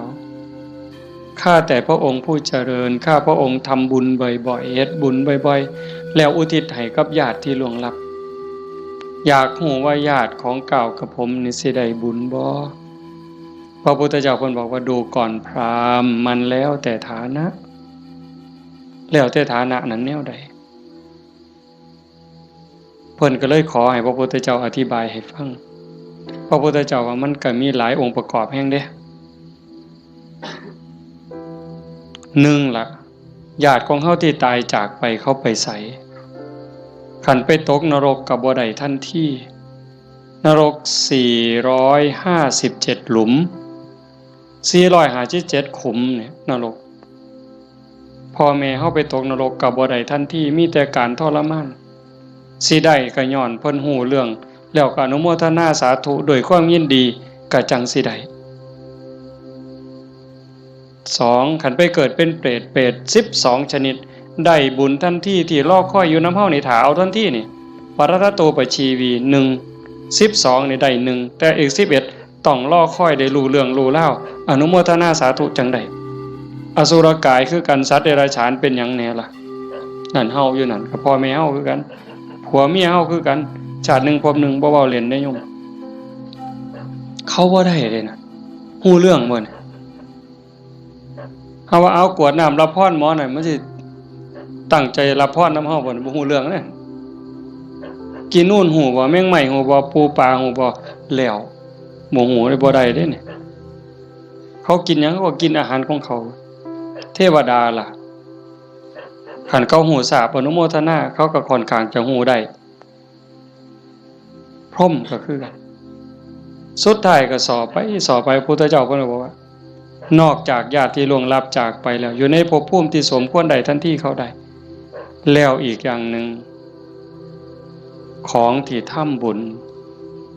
เป็นบุญบ่ฆ่าเขามาบ่ลักมาบ่คดโกงมาบ่ในขณะที่ให้ก่อนให้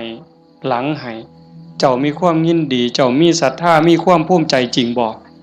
พุ่นเด้แล้วผู้รับทานเจ้า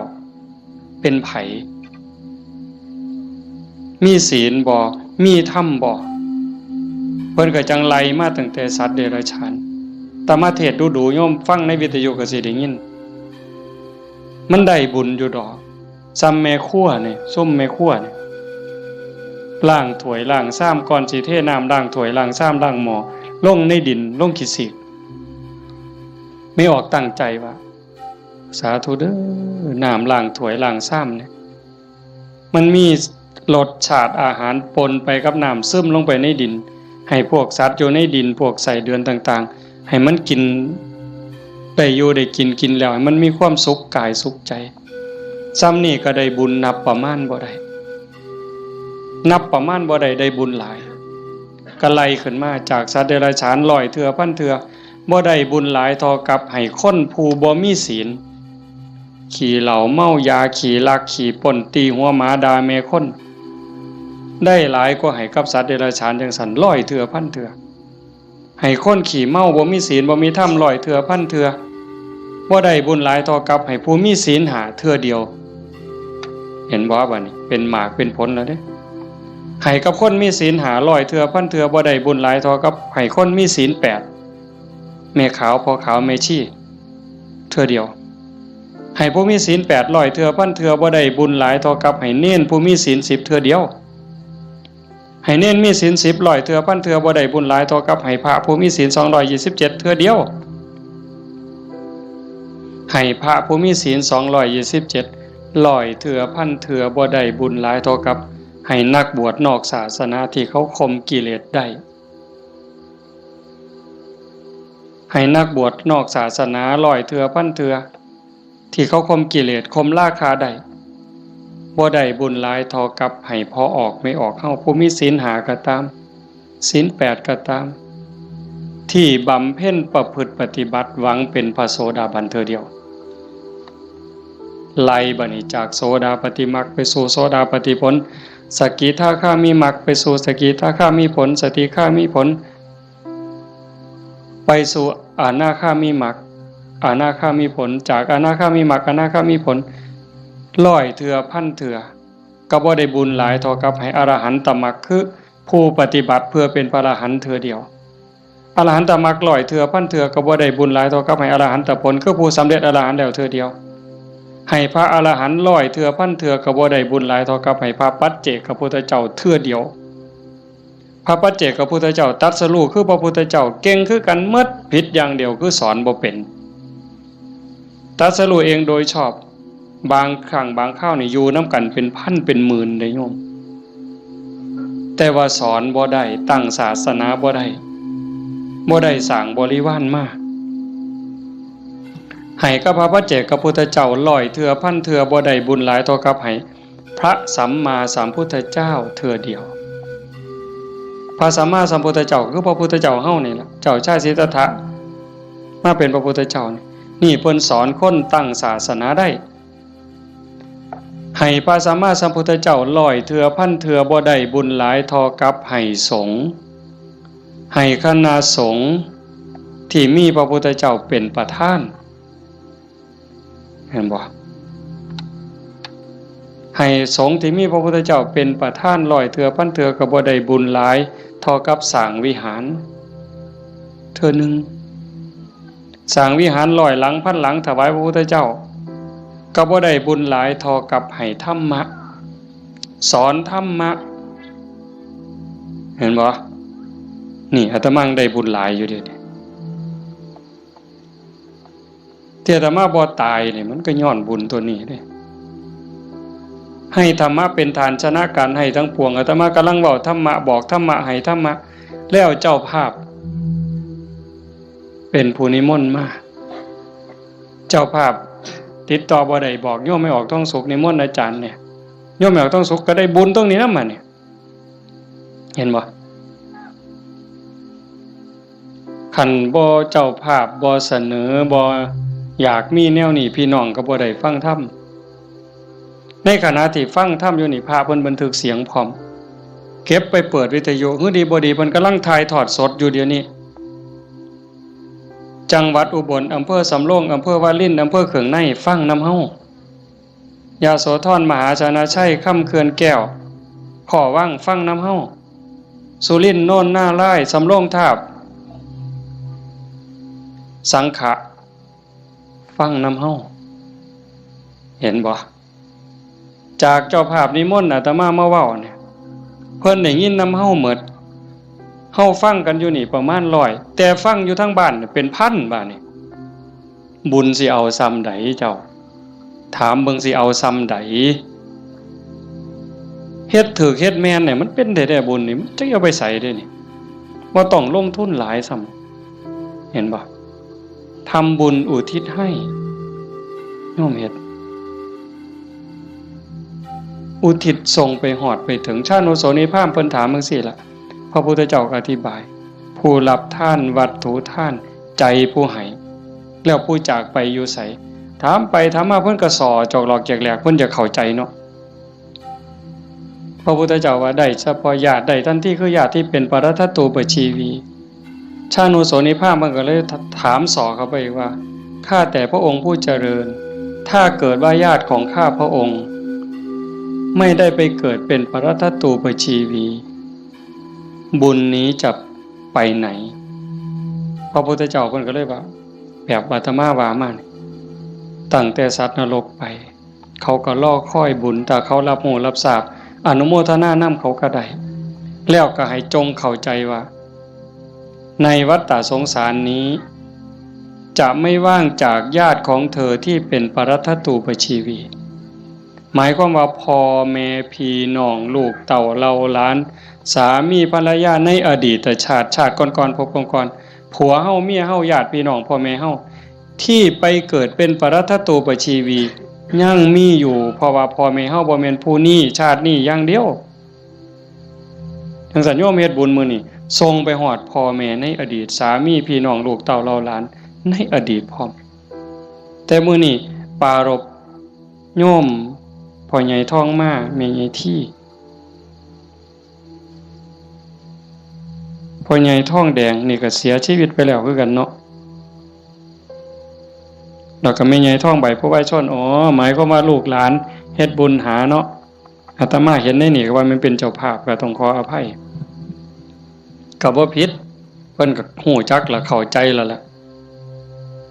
ถือว่าญาติโยมเฮ็ดถูกเฮ็ดแม่นเด้อาตมาก็บ่ให้จบเพียงส่ำนี้ผู้ไปทำมาหากินกรุงเทพกรุงไทยแม่นเฮาบ่ได้ใส่บาตรบ่ได้ทำบุญก่อนหลับก่อนนอนไหว้พระนั่งสมาธิเด้อแม่นบ่ไปกรุงเทพจักคนนี่แม่นบ่เบิ่งท่าทางมาแต่กรุงเทพแน่ๆผู้อยู่บ้านใส่บาตรคันมื้อใดมันยากก็ใส่บาตรหน้าเฮือนคันมื้อใดมันพอไปได้ก็ไปจังหันจังซี่นะก่อนหลับก่อนนอนก็ไหว้พระกราบพระก่อนหลับก่อนนอนเว้าจากันดีๆเด้เว้าจาดีๆอยู่ในบ้านในเฮือนนี่มันเป็นสิริมงคลเทวดาเฝ้าบ้านเฝ้าเมืองเฝ้าเฮือนเฝ้าซ่านเฝ้าที่เฝ้าทางเฮาเอิ้นว่าภูมิบ้านภูมิเฮือนเพิ่นได้ยินเฮาเว้ากันดีๆเว้ากันม่วนๆเทวดาก็ดีใจอาจสิเป็นพ่อเฮาปู่เฮาย่าเฮาแต่อดีตก็ได้เห็นเฮาเว้าดีจากันดีเพิ่นก็อยากได้บุญนำเป็นจังได๋รักษาบ้านรักษาเฮือนเฮ็ดหน้าบ่พอใดก็ได้มื้อนี้มีโยมผู้หนึ่งโทรศัพท์มาคุยกับอาตมาโอ้ยหลวงพ่อเพิ่นว่าโยมก็งึดอยู่เฮ็ดหน้าหว่านข้าวลงไปแรกๆข้าวกำลังงอกบ่ทันได้พอคืบจ่อยน้ำท่วมหว่านแรกๆน้ำท่วมบัดน้ำบกไปก็แล้งบัดแห้งใหม่พร้อมจักสิตายสิยังบัดฝนมาใหม่ก็บ่ค่อยได้ไปเบิ่งบัดไปเห็นบัดนี้ใบก็บ่เห็นมีแต่ห่วงเพิ่นว่าโอ้ยอันนี้จักแม่นบุญบอกกับผัวจักแม่นบุญเนาะเฒ่าเนาะเพราะว่าเพิ่นก็เฮ็ดแต่บุญนี่หลีนี่จังแม่นบุญอีหลีลูกก็ฮู้จักความผัวก็ฮู้จักความกว่าเทวดาพุ่นเพิ่นว่าอันนี้คือบุญเด้จังว่าเห็นพี่เห็นน้องลูกเต้าเราหลานเด็กเล็กเด็กน้อยเอ้าไปเหี่ยวจักเถื่อแล้วมันหลบมานั่งอยู่คือเก่านี่เฮาแต่ออกไปจักเถื่อมันหลบมานั่งคือเก่านี่คันบุญบ่หลายมันนอนปะง่องส่วนได้หนีไปนอนแล้วไปเบิ่งโทรทัศน์แล้วนี่คือบุญหลายเด้อพากันเลี้ยงลูกเอาศีลเอาธรรมเลี้ยงฝากโยมจักหน่อยยากก็อดเอาลำบากก็อดเอาอดเว้าดีอดคิดดีอดทำดีกับพี่กับน้องกับบ้านกับเมืองไปอยู่ไสก็อย่าสร้างปัญหาคันเฮาเป็นคนมีศีลมีธรรมอดกั้นจักหน่อยความรักความเมตตาก็เกิดแผ่เมตตาดูๆเด้หวังว่าในใจนี่ตั้งความรู้สึกในใจว่าทุกคนคือพี่คือน้องแล้วก็แม่นอีหลีซ้ำยังเว้าแต่ตอนต้นพระพุทธเจ้าเว้าซ้ำได้ว่าในวัฏฏะสงสารนี้ไม่มีใครเลยที่ไม่เคยเป็นพ่อเป็นแม่เป็นพี่เป็นน้องเป็นญาติร่วมสายโลหิตเป็นสามีภรรยากันมาก่อนทุกคนนั่งอยู่นี่แม่นหมดจังซั่นสิเครียดให้กันเฮ็ดหยังสิสร้างกันเฮ็ดหยังเอารัดเอาเปรียบกันเฮ็ดหยัง อีกบ่โดนก็สิไปไผไปมั่นแล้ว จังซั่นเวลาอยู่นำกันนี่เอาบุญนำกันติล่ะเว้าดีนำเขาก็ได้บุญแล้วคิดดีต่อเขาก็ได้บุญแล้วเฮ็ดดีทำดีต่อเขาก็ได้บุญแล้วเอาบุญนำกันอย่างอาตมาเว้ามันบ่จบว่างั้นเฮ็ดดีกับพ่อกับแม่พ่อแม่มีผู้เดียวในปัจจุบันคันเพิ่นตายนี้จากแล้วอยากเฮ็ดดีนำเพิ่นก็บ่ได้เฮ็ดอยากเว้าดีนำเพิ่นก็บ่ได้เว้าอยากหาข้าวแซ่บๆให้เพิ่นกินก็บ่ได้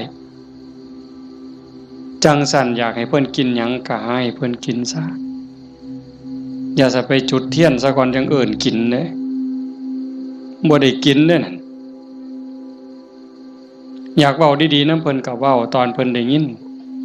อย่าจะจุดธูปเพิ่นอีแม่เอ้ยฟังเทศเด้อพี่บ้าแนวนั้นบ่ทันคิดว่าเพิ่นเสร็จขี้เฮาจักเทื่อจำบ่ได้มื้อนี้ถามโยมว่าผู้ใดท่านเสร็จขี้ให้พ่อให้แม่เนี่ยแล้วเพิ่นอาบน้ำเสร็จเนื้อเสร็จตัวให้เฮาจักเทื่อถามโยมว่าเสร็จให้เพิ่นจักเทื่อแล้วคือกันป้อนข้าวป้อนน้ำเพิ่นป้อนเฮาจักเทื่อเหยียดขาใส่ร้อยเอาลูกเหยียดขาไปนำแม่ลูกนี่ขาแข็งนี่เนาะตีนอยู่กับตีนแม่แต่ว่าหัวหนุนเข่าย่ำเข่าปนกับกล้วยมกใบตองเหย้าจำได้อยู่บ่โยมหางสอนต่อยปั๊บใส่ปาก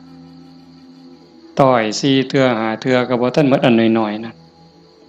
หมดข้าวมกหมดเอามือจุ่มน้ำหยดป๊อกป้อนบ่ทันแล้วขี่พวดใส่ขาเครียดก็บ่เครียดจมก็บ่จมเซ้ยเห็นบ่มื้อนี้มีผู้ใดท่านได้เฮ็ดแน่อาตมาก็บ่ทันได้เฮ็ดคือกันเฮาสิเป็นหนี้บุญคุณเพิ่นส่ำใดจังซั่นเพิ่นจากไปแล้วแนวอยากเห็นแนวอยากฮู้สมมุติว่าจิตวิญญาณเพิ่นล่องลอยฮู้เห็นเฮาอยู่อยากเห็นลูกฮักกันอยากเห็นหลานฮักกันทุกข์ยากก็ซอยเหลือแบ่งปันคือพี่คือน้องอย่าใส่เฮ็ดคือบางซุ่มเด้บางซุ่มนี่จูงแขนกันขึ้นโลงขึ้นศาลจะแม่นเพิ่นเก่งหลายน้องกับอ้ายฟ้องกันบ่แล้วโอ้ยจะแม่นพี่พ่อแม่สิเป็นทุกข์หลายจังว่าเฮาบ่เอาแนวนั้นเด้อ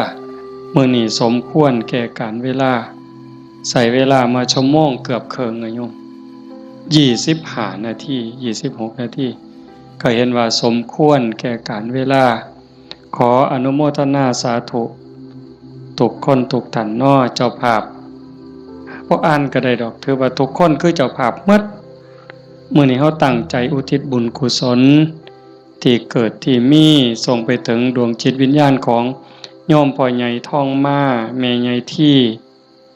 บุญชาลีโยมพ่อออกทองแดงโยมแม่ออกทองใบสาสังแล้วก็ปู่ย่าตายายญาติโกโหติกาที่ล่วงลับจากไปแล้วตั้งแต่ชาติใดภพใดเวลาใดก็แล้วแต่มื้อนี้เฮาได้ตั้งใจอุทิศบุญกุศลส่งไปถึงท้ายที่สุดก็ขออาราธนาอ้างอิงอำนาจแห่งคุณพระศรีรัตนตรัยคุณของพระพุทธเจ้าพระธรรมพระสงฆ์และอำนาจแห่งบุญกุศล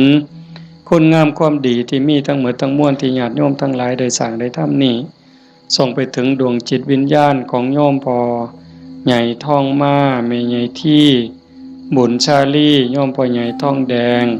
โยมแม่ใหญ่ทองใบสาสังให้ได้รับหูรับทราบถ้าสามารถรับหูรับทราบได้โดยตนเองก็จงอนุโมทนาสาธุรับเอาหากบ่สามารถจะหูได้ด้วยตนเองก็ขอฝากข่าวบุญข่าวกุศลที่ลูกเต่าเล่าล้านญาติพี่น้องได้สร้างได้ทำทั้งหมดบ่ว่าสิเป็นการให้ทานการรักษาศีลเจริญภาวนาฟังเทศน์ฟังธรรมอ่อนน้อมถ่อมตนค้นคว้าที่ชอบค้นคว้าในสิ่งที่ชอบอุทิศส่วนบุญอนุโมทนาบุญทำความเห็นในถูกต้องถูกตรงนี้ฝากไปกับเหล่าเทพเทวดาพระนางธรณีภูมิญาณวิถีอันเป็นทิพย์จงนำข่าวบุญข่าวกุศลส่วนนี้ไปแจ้งแก่ดวงจิตวิญญาณ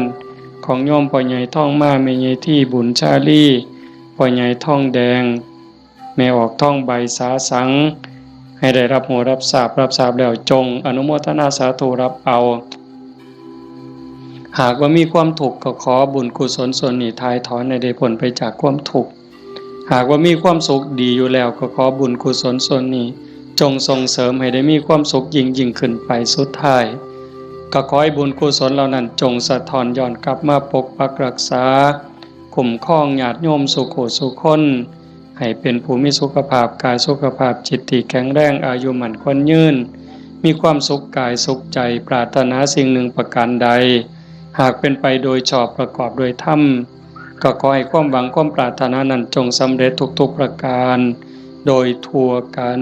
ทุกท่านทุกคนเถิด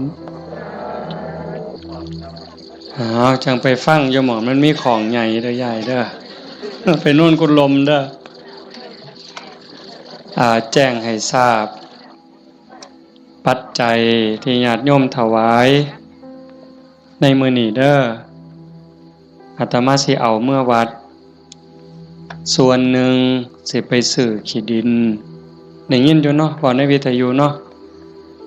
สิซื้อขี้ดินเพื่อให้บุญกับโยมพ่อใหญ่แม่ใหญ่นำนี่ล่ะอีกส่วนหนึ่งอาตมาสิเอาไปทอดกฐินปีนี้อาตมาเป็นเจ้าภาพทอดกฐินไปทอดอำเภอเสรภูมิจังหวัด101มื้อวันที่25มีผู้สิไปนำบ่วันที่25หลังจากทอดที่วัดโน่นกุลมแล้วเดี๋ยวสิเว้าทั้งวิทยุดอกคันมีผู้สิไปนำก็บอกบ่ต้องบอกชื่อก็ได้ว่ากลุ่มขาน้อยมีจักคนคันหลายก็สิเมารถบัสแล่นรวยๆเมาก็ถ่าอยู่นี่ละปากทางนี่พากันไปถ่าอยู่หั่นมาจอดปั๊บก็ขึ้นเลยขากลับก็มาจอดหั่นก็แล้วแต่สิมาบัดนี้ บ่มาก็อยู่หั่นล่ะเด้อฟังทางวิทยุพระเอาบุญคักๆหาจากถ่าให้โดนคนนี่หากะลามันบ่ยืนอาจจะพาเฮ็ดบุญเด้อเอามื้อนี้เอาปัจจัยไปก็เพื่อเฮ็ดบุญอย่างว่านี่ล่ะเอาเป็นจังได๋คิดเขาก็คิดออกบ่ค่าน้ำค่าไฟมื่นขาลุกบ่ได้ผู้ตีของก็ได้บุญได้ย่าย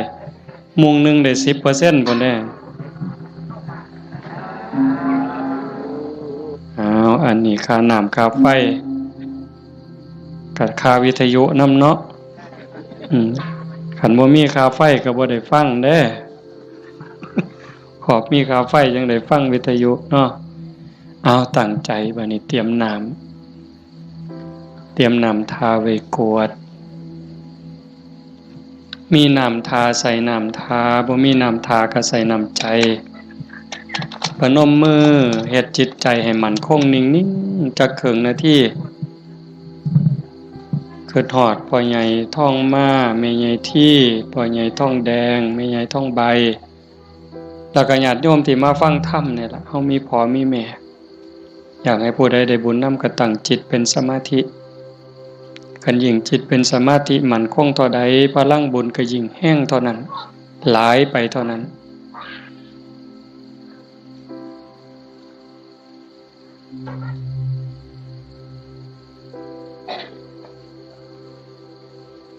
ยะถาวาริวหาปุราปาริปุเรนติสาครังเอวะเมวะอิโตทินังเปตานังอุปกัปปติอิจิตังปฏิตังตุมหังคิปเมวะสมิจจตุสัพเพปุเรนตุสังกปาจันโทปนรโสยะถามณิโชติรโสยะถาสัพพิติโยวิวัชชันตุสัพพโรโควินัสสตุมาเตภวัตวันตรายโยสุขีทีขายุโกภวะอภิวาทนาสีริสนิจจังวุธาปจายโนจัตตารโอธัมมาวัฏันติอายุวันโนสุขังพลังภวตุสัพพมังคลังรักขันตุสัพพเทวตาสัพพพุทธานุภาเวนะสัพพธัมมานุภาเวนะสัพพสังฆานุภาเวนะสัทธาโสธีภวันตุเต